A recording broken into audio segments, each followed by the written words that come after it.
Welcome to Arts in the City. I'm Magali Laguerre-Wilkinson. In honor of the month of love, we're here at Mahibel, a gourmet chocolate boutique that creates handcrafted chocolates and sweets by passionate chocolate artisans.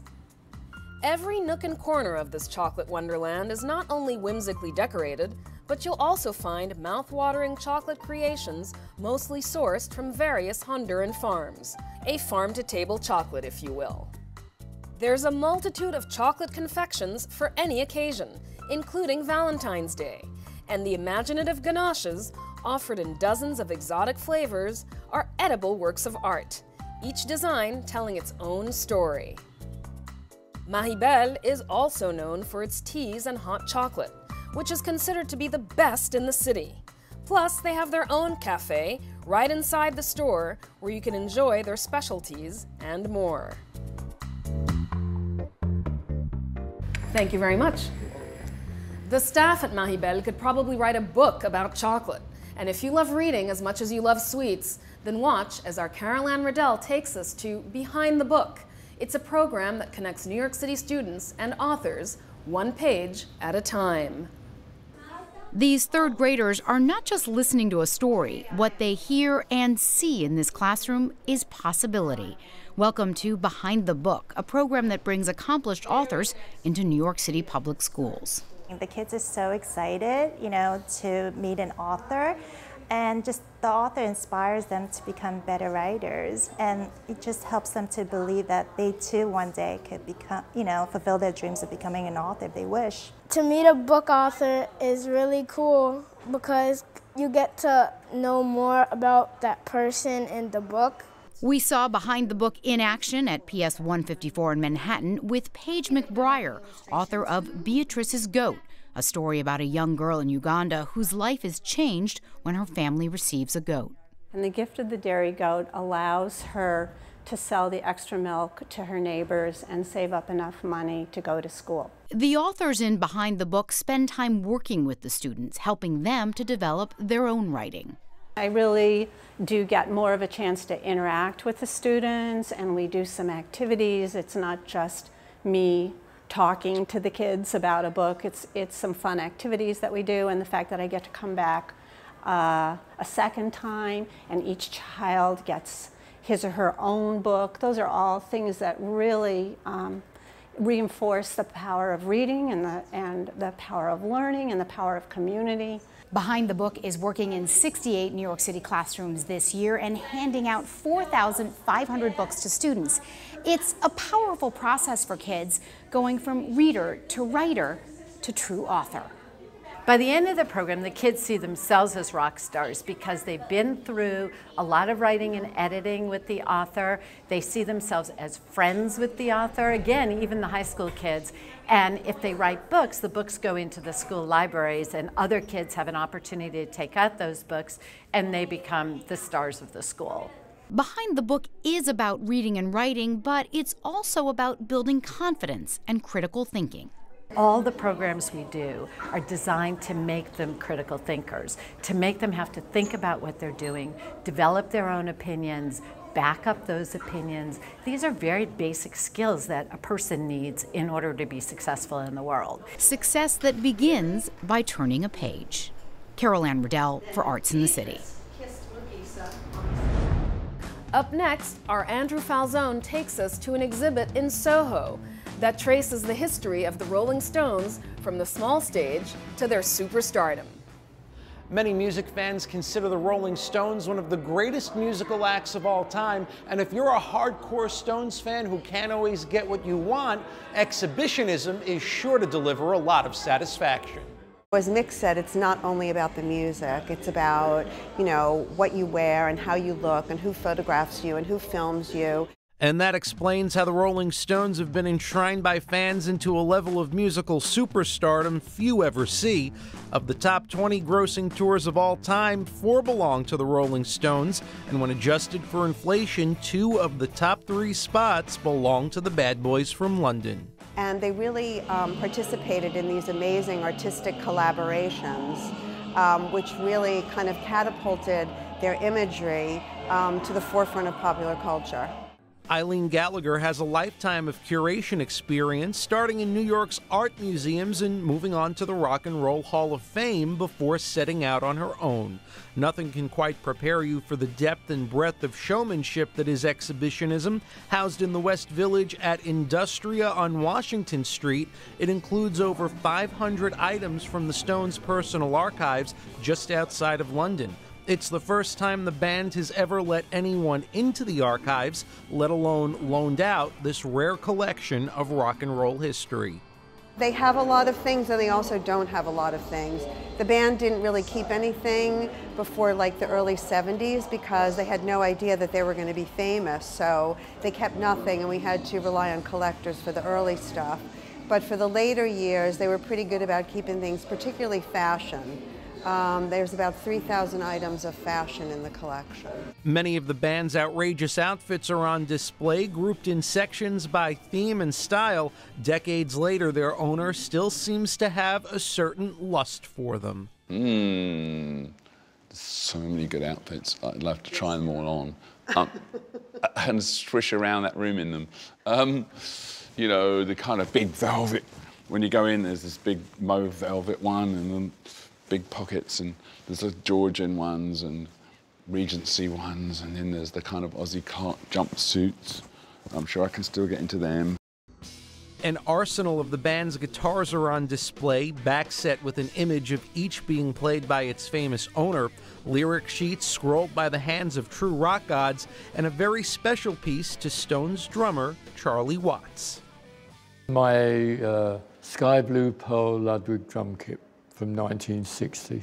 There was an influx in the early 60s of American drums in London, and Ringo had one of the first kits, and I had one pretty close, so it's got a lot of memories really. And if you look at the pictures, there's a lot of shows with that drum kit. Over the years, the Stones were known for putting on elaborate shows with even more elaborate staging. Dioramas and diagrams show how it all came to life, but one section that's particularly personal to the band is the recreation of their recording studio. So it's almost school, you know, and that was our learning area. You know, this is where we learn how to record, how we taught other people how to record as well. And every studio is a special room. You work and it becomes your home, you know. And so I'm very affectionate really about it when it comes down to it. But for the band's indestructible guitarist Keith Richards, his favorite part of the exhibit is a recreation of the band's literal home, the London flat where it all began. It has to be, for me, the apartment. Basically because it was the beginning of the Stones, and also it is so accurate in detail that it's almost an eerie feeling to look at it. Exhibition runs through March 12th, 2017. The exhibit also includes some elements we couldn't show you here on Arts in the City, like a special backstage area that leads to a 3D concert movie experience, only adding to an already impressive show. I want to walk away with the same sort of, I guess the same feeling that I do, that, wow, what a trip. I'm Andrew Falzone for Arts in the City. 8 times a week, the cast of the hit Broadway show Cats transform into singing and dancing felines. Pat Collins went backstage to see how 2 of the stars morph into those 4-legged creatures.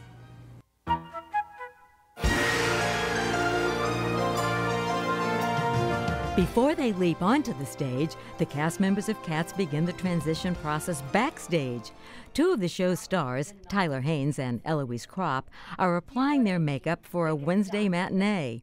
Eloise plays Jenny Anydots and Tyler is Rum Tum Tugger. How long does it take you to turn into a cat? It started off when I first was learning the makeup. It took me about an hour and a half. And then I've gotten better through time, and now I'm down to 40 minutes. My makeup actually only takes me about 15, 20 minutes. I have a much easier plot than Tyler does.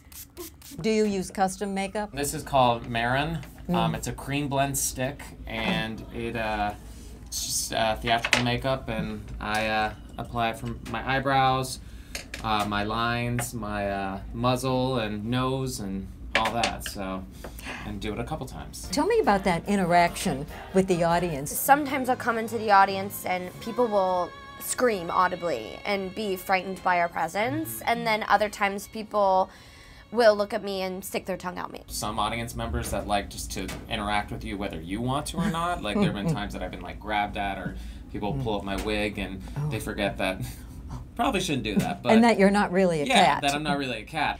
There are no cat naps for members of the cast. They are in constant motion for more than 2 hours. It's a marathon. It's the choreography is there's so much, and it's difficult, and there's a rake stage, and we're bouncing all over the place, and I mean dancers are athletes, and we are definitely Olympic athletes in this show. So I think it's just maintaining the stamina, and staying healthy and keeping your body in check and in shape, because it's hard being a cat. You're doing the same thing 8 times a week, and so mistakes are gonna happen. You're gonna slip, you're gonna fall, you're gonna run into someone, and that's kind of the excitement of live theater, is that it's never the same. The set is a junkyard, so there are a lot of props. Yeah. There are so many props that are out of your control. Props are extremely hazardous. One of the balls went in the audience one night. You know, it's not a friendly set. Eloise, Tyler, and the rest of the cast are part of a global Cats community. Even the makeup and costumes are similar to those in the productions in Japan and France and Mexico as well.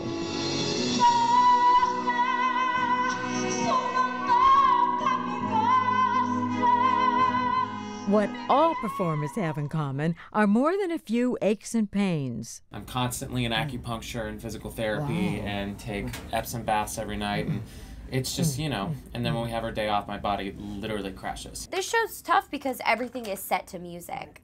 So there is a lot of, the whole show is pretty choreographed from when you saw it. I mean, there's not a moment of downtime. What goes on the face must come off after every performance. I just smother my face in coconut oil and cleanser, and then I soak a hot towel in water, and then I put the hot towel and water on my face, and I let it sit for a second, then I wipe it all off, and it comes off.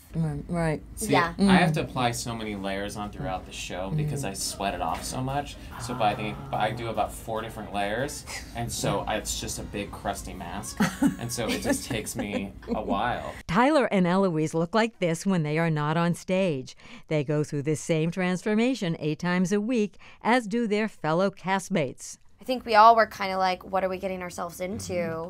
And it ended up being this amazing experience where we just get to kind of play, and as actors, that's like the greatest gift that you could get. I'm Pat Collins for Arts in the City. Most of us think of Broadway show costumes as sparkling and new. But what if the plot calls for something a little grittier? Donna Hanover has more. When directors need Broadway and off-Broadway costumes to look old and worn, they often turn to Hochi Asiatico. His many shows include Les Miserables, Annie, Eclipsed, and The Color Purple. We caught up with the costume painter and distresser in his studio. I'm working on Servant of Two Masters, and you can see this is a very old costume that was painted a while ago, and this is a new one that I have now to bring to the same level. When designers come to my studio and there is a show, we have a way to establish the distressing from 1 to 10, and this is a number 10.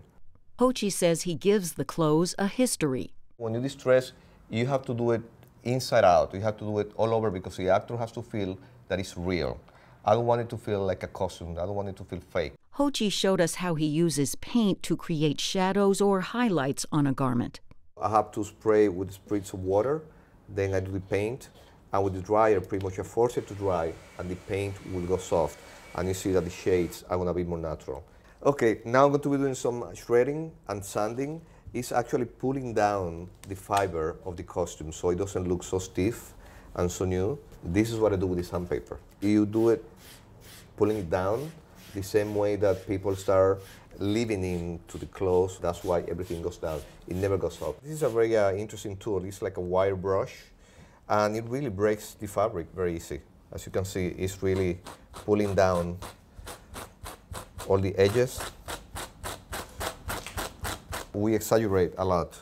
For example, to show the pockets from far away, we do a lot of shadows that in real life probably wouldn't exist. Also, I do a lot of shadow here, so it really creates this dimension between the lapel and the front of the jacket.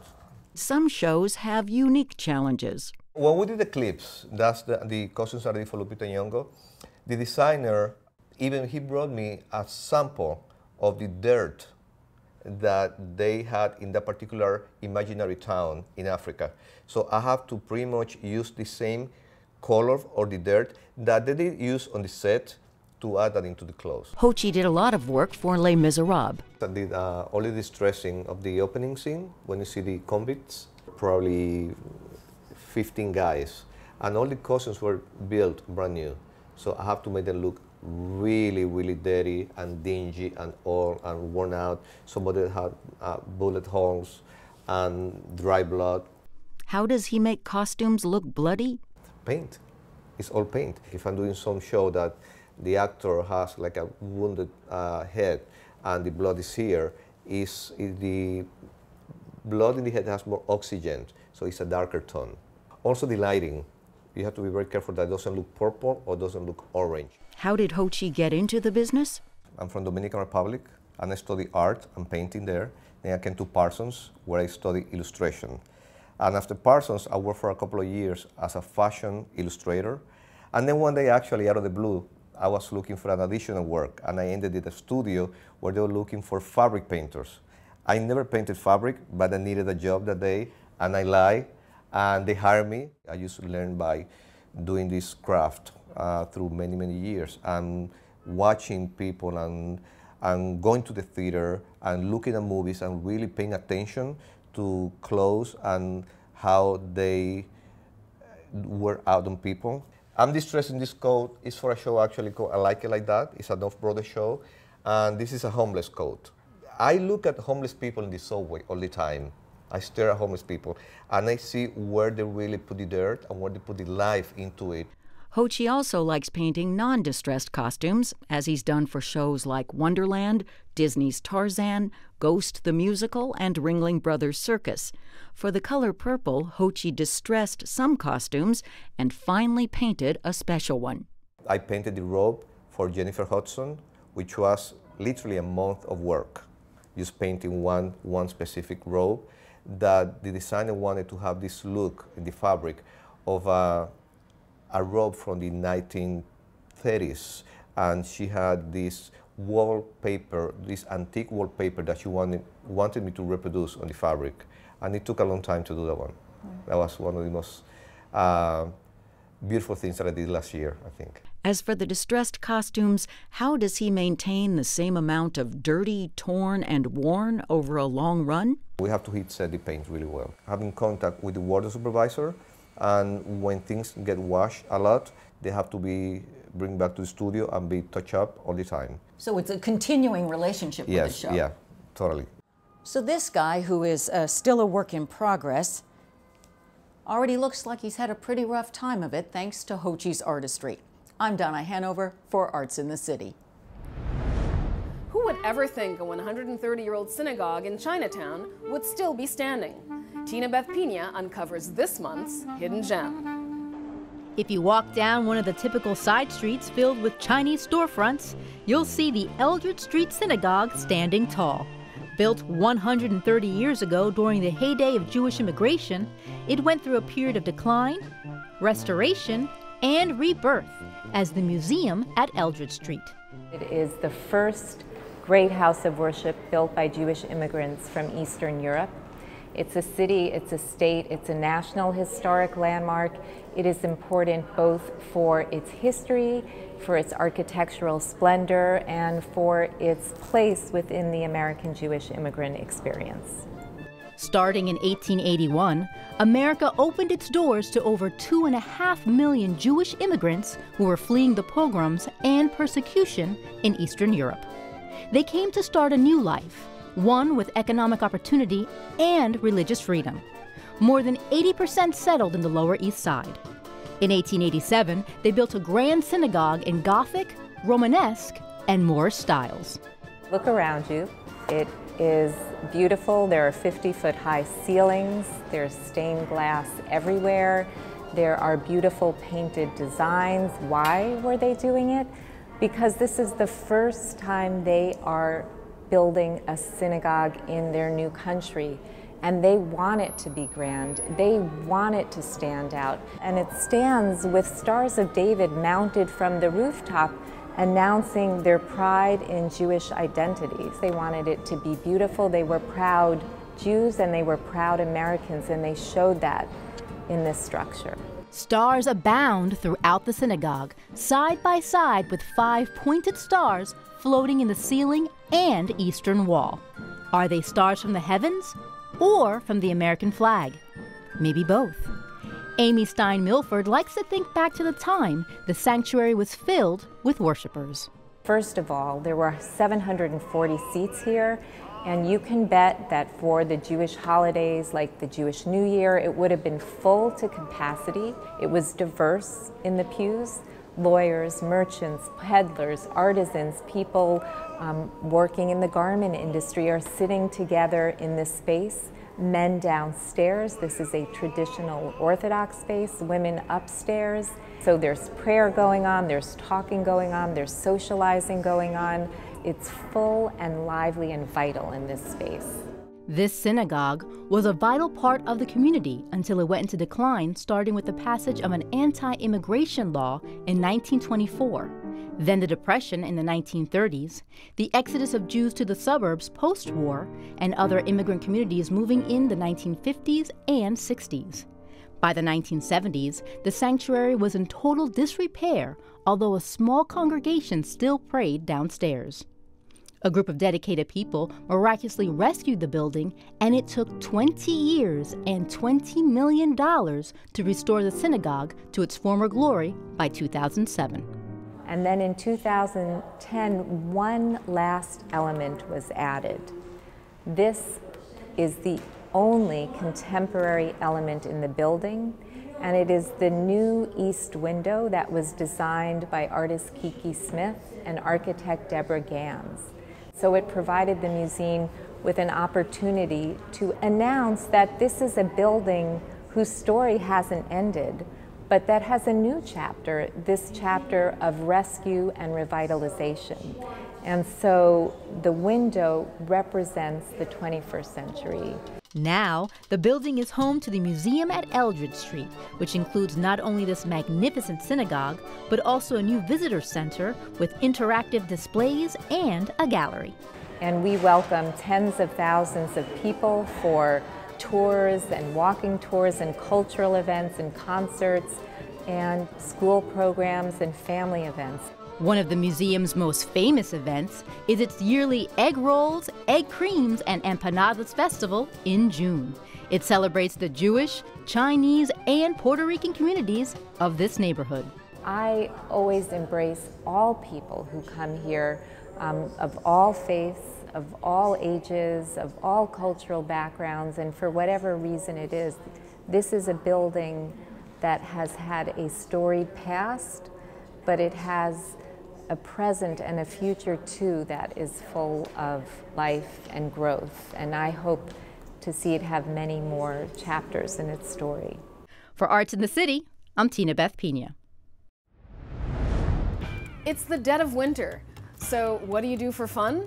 Well, Barry Mitchell has a suggestion. He puts a new spin on an old favorite. Go bowling! Remember bowling? It's changed.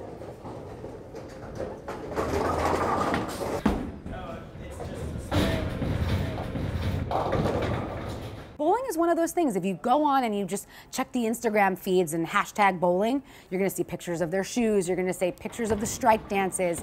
It's a really great moment that people want to share, and that's very relevant right now. Coley Edison is Vice President of Marketing for Bowlmore AMF. We're at their Times Square location, which just underwent a multi-million-dollar renovation. Bowling has gone trendy and upscale. We like to say that Bowlmore is more like bowling in a nightclub. What bowling offers to the millennial is the exact opposite of this digital world we live in. It's a true analog experience. You are living, breathing. You're hearing the ball hitting the pins and you're there. We want you to have the ultimate night out, the ultimate day out, the ultimate birthday party or corporate event. We have everything from, I'm talking filet mignon and bacon wrapped dates that you can have at your private event. Or just, you know, burgers and hot dogs and fries for the kids. And what we've tried to do is bring in the FEC or Family Entertainment Center concept. So you can bowl and you can also use the arcade. And in our Chelsea Piers location, you can play laser tag. So I think it's just about what else we can offer. In the 1890s, bowling had all the charm of a sweatshop. Ragamuffin pin setters worked for tips while dodging oncoming bowling balls hurled by stogie-smoking gentlemen. Maybe you've never been in a bowling establishment before. Or perhaps you have, and it wasn't this kind of place. The invention of the automatic pin setting machine in the early 1950s eliminated the need for pin boys.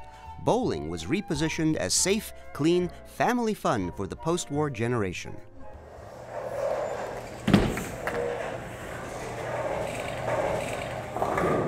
I've been bowling in this league, I'd say almost 20 years, but I've been coming to this house, I'd say about a little over 40 years. Proudly old school is Whitestone Lanes in Flushing.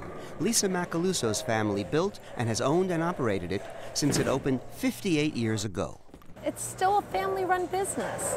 A lot of bowling centers have changed and become entertainment centers, per se. We've really, truly remained a bowling center. That is our goal, to have leagues with children when they're small, and then graduate into the teens and high school, and then go into our senior leagues. Mike Rossi, you're president of the senior league. I've come from a family of bowlers. Everyone in my family bowled. My grandfather owned a bowling alley in Long Island City. I bowled my first 225 game, lane 15. I still remember that. I was 16 years old. So You never forget that. Never forget that. I'm 62, and I think I am the baby of the group. But we go up to the oldest member, I believe, is 89 years old. You know, you go out and bowl and you exercise, and you can do it at any age. Well, I like to learn, and I like the competitiveness about it, and I like to become better because I like it as a sport. But I do know for a lot of people, it's also a socialization. If I could do it every day, I would, but at least 4 times a week. I do have children's leagues on Saturday mornings. Right now we're running a Marvel's comic. We've done Minions in the past, where the children bowl for 16 weeks, and after they complete the 16-week session, they get a character bowling ball of their choice. We bowl Saturday mornings from 10 to 12. They get 2 games of bowling, instructions from a certified instructor. Then I give them lunch, and it's an opportunity to make new friends and learn how to bowl. At Bowlmore AMF, we have over 25 million guests visit our centers every year, and last year we did over 80,000 events. Wow. Okay, you win. Okay. Told you. The business continues to stay open at this point 24 hours a day. We are still here, and we're going to be here. Hey, Wii bowling is nice, but it's a video game. Come out and be in the real world. Turn off the TV. Get off your butt and bowl. Barry Mitchell for Arts in the City. That's our show for today. For more information on any of our stories, go to cuny.tv. I'm Magali Laguerre Wilkinson, and we'll see you next time on Arts in the City.